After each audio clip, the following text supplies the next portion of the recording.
बिहार में फिर से एक बार जो है खेला हो चुका है। खेला ये हुआ है कि यहाँ पर नीतीश कुमार जी ने फिर से नवी बार शपथ लिया है मुख्यमंत्री की। और इस बार इन्होंने जो टाई अप किया है वो बीजेपी पार्टी से यहाँ पर किया है। दो डिप्टी सीएम बनाए गए हैं, सम्राट जी और विजय सिन्हा जी को। तेजस्वी यादव जी का साथ यहाँ पर जो है छोड़ दिया है नीतीश जी ने।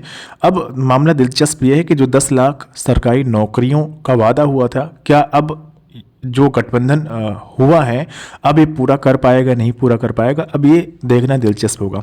लेकिन अगर आप एक युवा हैं और अगर आप एक जो है अभ्यर्थी हैं, तो कहीं ना कहीं आपको संशय नज़र आ रहा होगा कि अब आगामी जो शिक्षक भर्ती होने वाली थी टीआरई 3.0 फेज 3 वाली 24 अगस्त को जिसकी परीक्षा है, उसमें कितने पद होंगे, क्या उसका पेपर होगा या नहीं होगा, शिक्षक भर्ती होगी या नहीं होगी, बहाली आएगी या उसका नोटिफिकेशन आएगा नहीं आएगा, बहुत सी चीज़ें होंगी चल रही होंगी आपके दिमाग के अंदर। उन पर हम बात यहाँ पर करने वाले हैं। साथ ही साथ जो बिहार में अन्य भर्तियां आपकी होने वाली हैं, जो प्रचलित हैं, जिसके एग्जाम होने वाले हैं, वो क्या अब सही समय से पूरी हो पाएंगी।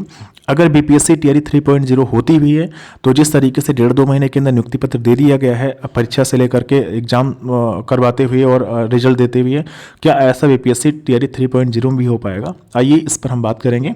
उससे पहले अगर आप बीपीएससी टीआरई 3.0 की तैयारी कर रहे हैं तो नोट्स आप बाई कर सकते हैं। 199 में नोट्स आपको मिल जाएंगे, टीजीटी पीजीटी और जूनियर टीचर पीआरटी के लिए। इस वीडियो के डिस्क्रिप्शन बॉक्स में लिंक दिया गया है, बाकी नोट्स का भी लिंक दिया गया है, आप आराम से चेक कर सकते हैं।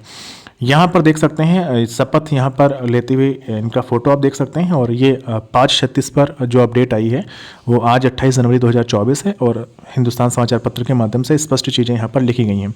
सबको पता चल ही गया है और 2-4 दिन से ये चीज़ें यहाँ पर चल रही थी। हालांकि देखिए इसमें दिक्कत नहीं है, आप कितनी बार सीएम बने कोई बात नहीं, लेकिन जिस तरीके से बिहार में एक तरीके से क्रांतिकारी मैं कह सकता हूँ कि शिक्षक भर्ती को लेकर के, अन्य भर्तियों को लेकर के जो एक क्रांति पैदा हुई थी पिछले 1 साल के अंदर, अगर वो वैसे चलती रहती हैं तो कोई दिक्कत यहाँ पर नहीं होगी, किसी अभ्यर्थी को यहाँ पर दिक्कत नहीं होगी। लेकिन अगर ये स्टॉप होता है तो कहीं ना कहीं जो है फिर दिक्कत होगी अभ्यर्थियों को। और इसका जो है पूरा आरोप जो लगेगा जो पार्टी अब जुड़ी हुई है उस पर, मेरे हिसाब से। अब देखिए आप लोग अगर बीपीएससी टीआरई 3.0 की तैयारी कर रहे हैं तो मेरे हिसाब से आपको रुकना नहीं है, आपको बीपीएससी टीआरई 3.0 की तैयारी करते रहना है। क्योंकि अररिया और किशनगंज से 2 लेटर जो है लिखे जा चुके हैं शिक्षा विभाग के द्वारा, क्योंकि शिक्षा विभाग अब डेटा कलेक्ट कर रहा है कि कितने पद रिक्त हैं किस किस टीजीटी पीजीटी और जूनियर टीचर में, और उनका अधियाचन जो है बीपीएससी को देना है। तो बीपीएससी के पास जैसे ही पदों का अधियाचन चला जाएगा, बीपीएससी अपना जो नोटिफिकेशन होगा 15 जुलाई तक जिस तरीके से हम मान के चल रहे हैं कि निकाल देगा, और 24 अगस्त को आपका एग्जाम होगा, उसमें कोई भी देरी यहाँ पर नहीं होगी।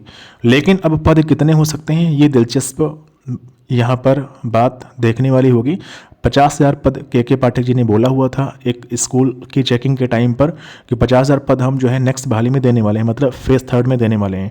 अब 50,000 पद आते हैं, 70,000 पद आते हैं या उससे कम आते हैं, ये अभी चीज़ें क्लियर नहीं है। लेकिन हाँ ये मान के चलिए कि चुनाव भी रहेगा, सारी चीज़ें भी रहेंगी, और मेरे हिसाब से सब कुछ चीज़ें यहाँ पर जिस तरीके से चल रही हैं अगर चलती रहेंगी, अगर सरकार ईमानदारी दिखाएगी तो बीपीएससी टीआरई 3.0 का नोटिफिकेशन यहाँ पर जरूर देगी। हालांकि संशय आपके अंदर भी होगा, संशय मेरे अंदर भी है, लेकिन मैं बस यही कहूँगा कि आपको पढ़ाई नहीं छोड़नी है और आराम से अच्छे तरीके से पढ़ाई करना है। अभी बिल्कुल आपको होपलेस नहीं होना है।